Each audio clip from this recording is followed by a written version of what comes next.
Good morning, everyone. This is Charles Mundy with the Exodus Logistics LLC dispatching, training, and consulting platform for beginning dispatchers in conjunction with the National Dispatchers Network training and consulting platform, RBBS, Calvin Butler's platform. I am a student and very pleased and thankful for the platform, what Calvin's platform has taught me. I also see a need for beginner dispatchers who come into Calvin's platform. There are still terms and things that they don't quite understand from the beginner's standpoint that I felt that I could provide. I began that process through my ebook series, how much money it takes to, how much money do you need to move your truck, as well as level 2, and finally the third installment was called Dispatcher 101. So now I'm going to, in the process of creating a beginner's platform where I will, in conjunction with Calvin's platform, kind of like integrate the beginner's level for those who need a little extra support and guidance as to the terms and the understandings of what it is to be an independent dispatcher from my perspective, the success level that I've had, as far as getting carriers to sign on to a dispatcher agreement, what all that entails as far as calling the scripts and things like that, the lingo that you may need, because if a carrier hears you trying to pitch to them, because you're pretty much like a salesperson. So if you try to pitch to them and you are giving the impression that you don't understand the lingo of the industry, chances are you may not get that carrier to want to sign on with you as far as a dispatcher agreement and a profile. Also, once you get past that stage successfully, then you will need to be able to communicate with the brokers or shippers to represent your carrier, because now you have become a bona fide agent of the carrier. That's what the whole point of the dispatch agreement is for, so you can legally represent the carrier when you call and speak to the brokers about specific loads that you have found for your carriers based off of your searches on either the load boards or through networking on the dispatcher network, the RBBS chat group with other dispatchers who have access to loads more prevalent than yours or than you. We are a large network that helps one another find loads. We just post the requirements. By the way, that's a little sidebar too. When you're on the Facebook RBBS chat group, I recommend when someone asks for a load, they need a load for their driver, you have to be a little bit more detailed. Let us know that the driver needs to go from here to here. This is what they have. This is the type of equipment that they have, whether it's a dry van, a flatbed, or a reefer. And then from the beginner's dispatching platform, those terms are going to be explained a little bit more detailed for those new dispatchers coming in, independent dispatchers coming in who do not know what those equipment types are. We'll learn eventually. So, but again, I don't want to digress. Once you speak to the broker or shipper about the load, then you set up, they'll ask you for the MC, the motor carrier number of your agreed upon carrier. You'll give that to them. There's been questions and on that level too. When I call a broker, they ask me for an MC number. Do I give it to them or do I not give it to them? Well, if you are calling for a carrier in which you do not have a signed upon dispatcher agreement for, then essentially you're kind of setting yourself up for failure, because there's been cases, even with me, where when I was first learning, I would call brokers in order to entice carriers to be interested in the load that I was trying to present, so they can sign an agreement. But I would call the broker, they would ask me for a an MC number, and I would give it to them, in my inexperience, and then the broker would say, oh, that load is gone. Click, they'll hang the phone up. And as soon as they hang the phone up, they'll, based off of the MC number, they've already got the carrier's information, because the MC number tells you a lot about the carrier, a lot of information, namely the phone number and who they are. So they'll turn around and call that carrier and book that load, and now you're out. You're outside looking in because you don't have a dispatch agreement. So only give the brokers or shippers the MC numbers of your carriers with whom you have a dispatcher agreement with. I do not recommend giving MC numbers to brokers or shippers of carriers whom you're trying to entice or prior to having an agreement with. So once you get past that stage and that level of learning and knowledge, then the broker say, okay, either you're already in their system and you're already signed, the carrier's in their system and they're already signed up with them, and then they'll send you over a rate confirmation. Because if you're in a broker's system, say for example a broker like Coyote or Total Quality Logistics or whomever the brokerage is, or even a direct shipper, if that carrier has already ran loads for them in the past prior to you signing an agreement with you, they may already be signed on with brokers. So that helps you a little bit, because now you don't have to deal with the added paperwork of filling out a carrier packet to bring them on. If they're already in the system, then all they would have to do is say, okay, we may need some other stuff. Maybe their insurance is outdated. We may need a copy of their current insurance, or everything's already set. We'll go ahead and send you over the rate confirmation. A rate confirmation is the actual final straw in the agreement between the broker and the carrier to book that load. Go over the rate confirmation, make sure the numbers line up with what the load had posted for the carrier, and have the carrier sign the rate confirmation and shoot it back to you, and you shoot it back to the broker. You, as a independent dispatcher, you always want to kind of stay in the middle of the communications, the paperwork. That way you have copies of everything. So later on down the line, when you're invoicing and billing the carrier for the service that you provided for them, you'll have copies of everything you needed. So that's number one, as far as already being in the system. The carrier already being in the system of the brokerage. If the carrier is not, based off of you giving the MC number to the broker, if the carrier is not in their system, they'll say, oh, by the way, you're not in our system. Excuse me, you're not in our system, but I can then send you over a carrier packet. They can do that one of two ways, or maybe even more.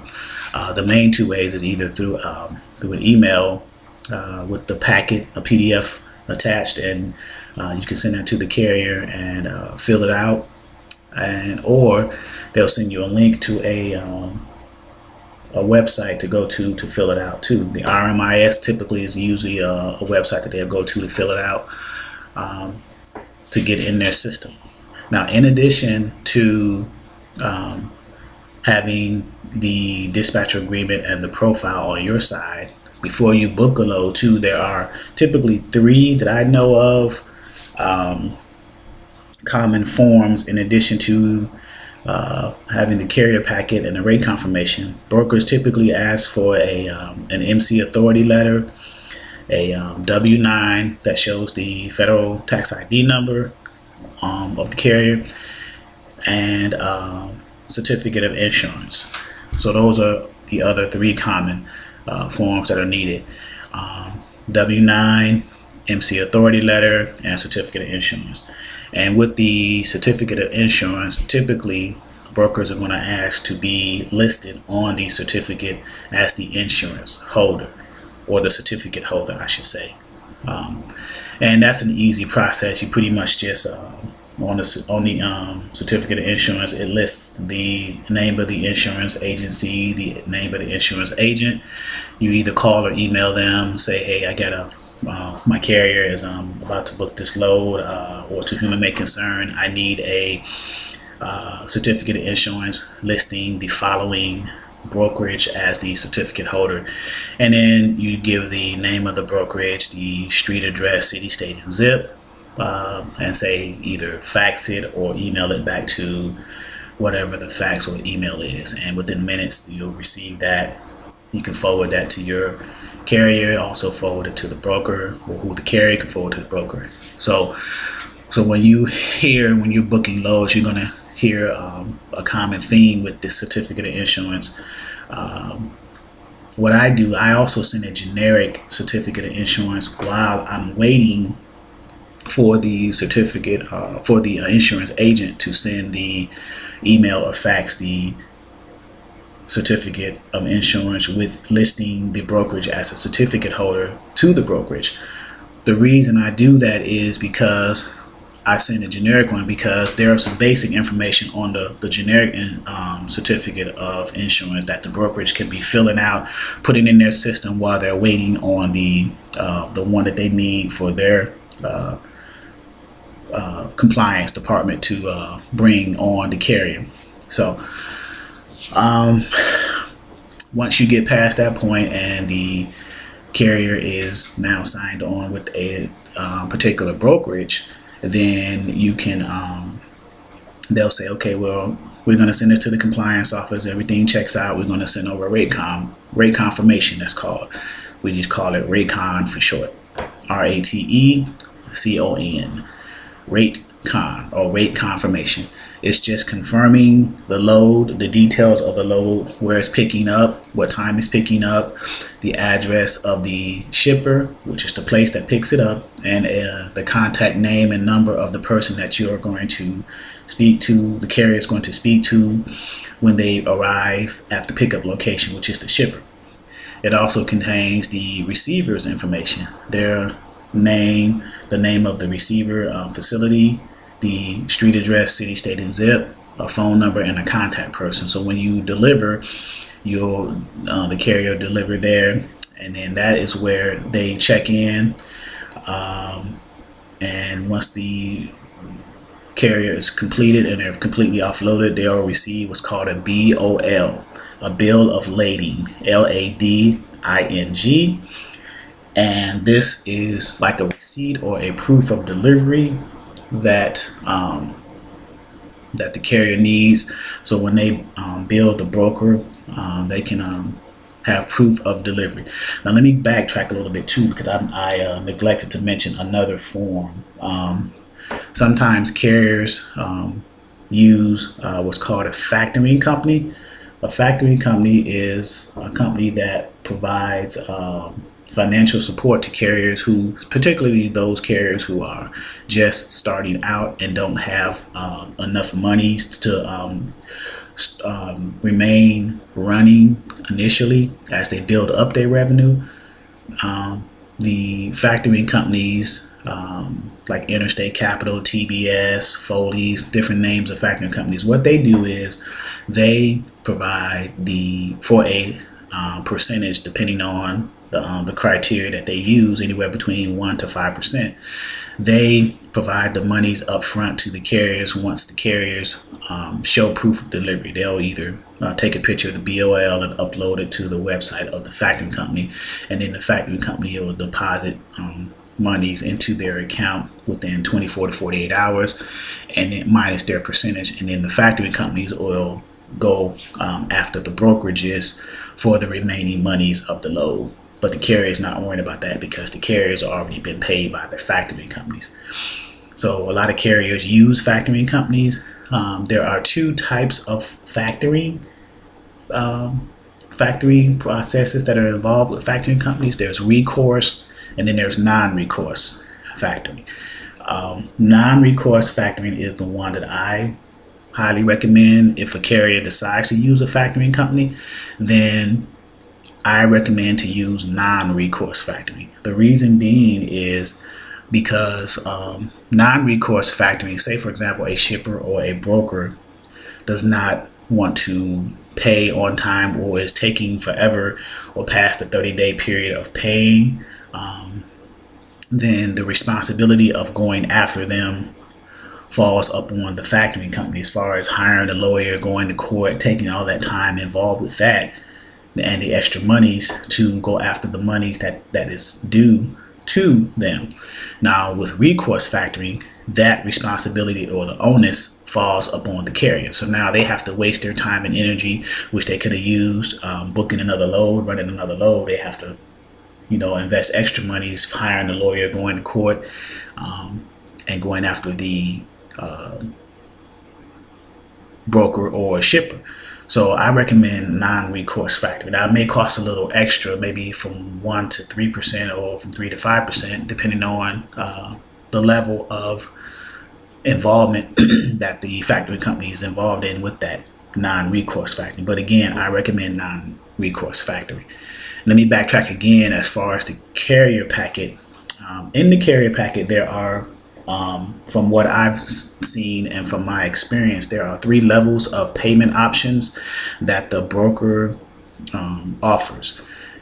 There is the 1 to 2 day quick pay feature for a percentage. The broker will charge an extra fee, anywhere between 1 and 3% or 1 and 5%, depending on the brokerage. Each broker varies. Then there is the 5 to 7 day ACH wire transfer into your checking account. And then there's the anywhere between the standard 15 to 30 day payout, where they'll send out or mail out a check to you. In addition to that, this is where too, if a carrier has a factoring company, they will mention that in the carrier packet as a 4th payment option. We have a factoring company. Here's the name of the factoring company. And in addition to that, they will submit what's called an NOA form, a notice of assignment.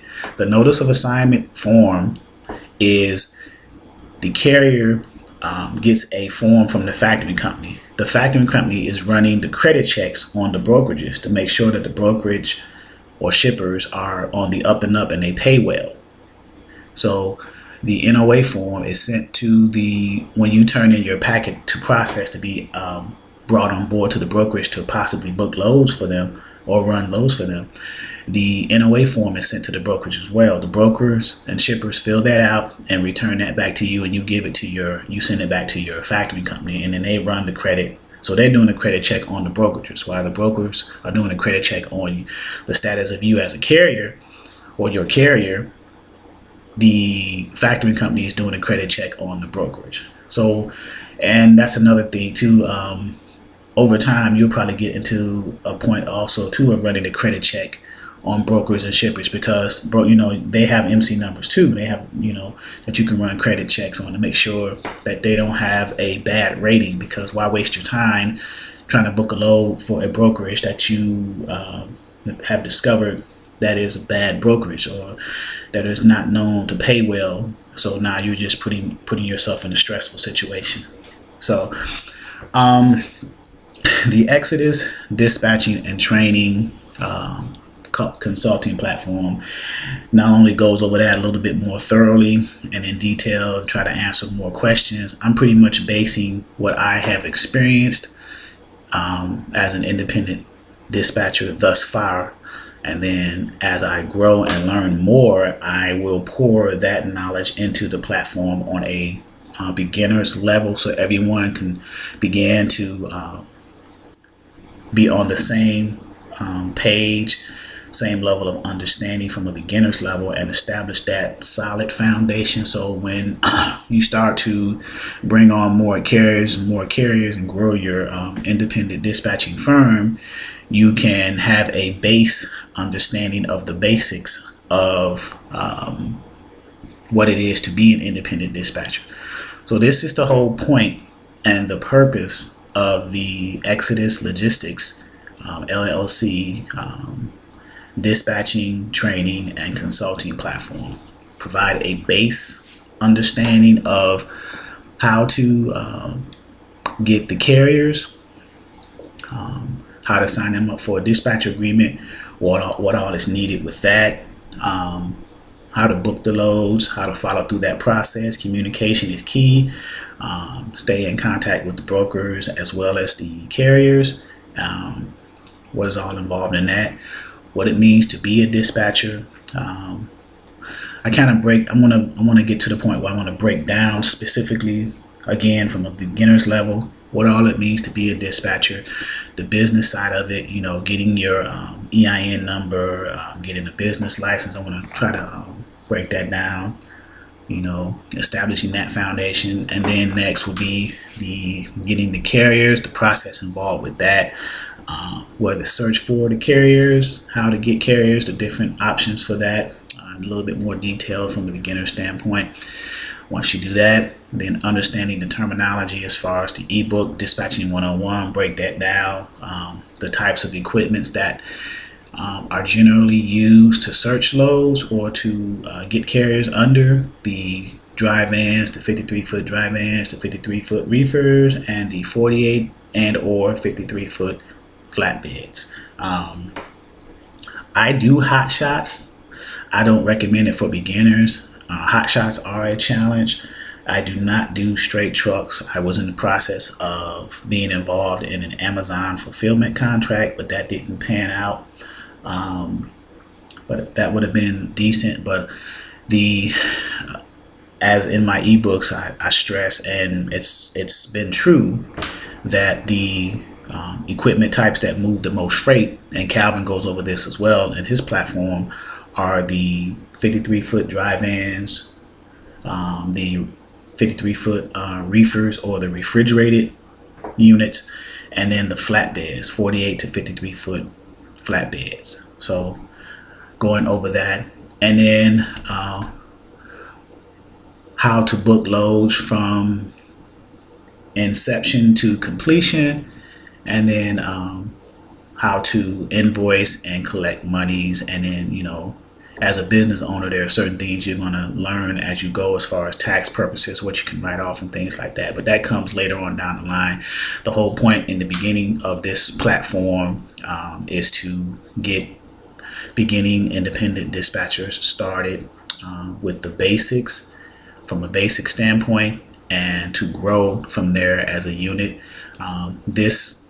The goal of this platform is to be integrated with Calvin's platform. Calvin teaches on a higher level and expects business owners, because that's what we are, independent dispatchers. We are our own dispatching firm. So there are certain things as firms and businesses that we should know. But again, I did see a growing need for based off of the questions that were being asked in the Facebook chat group, the network, the RBBS chat group, that there is a need for some of the basics to be revisited.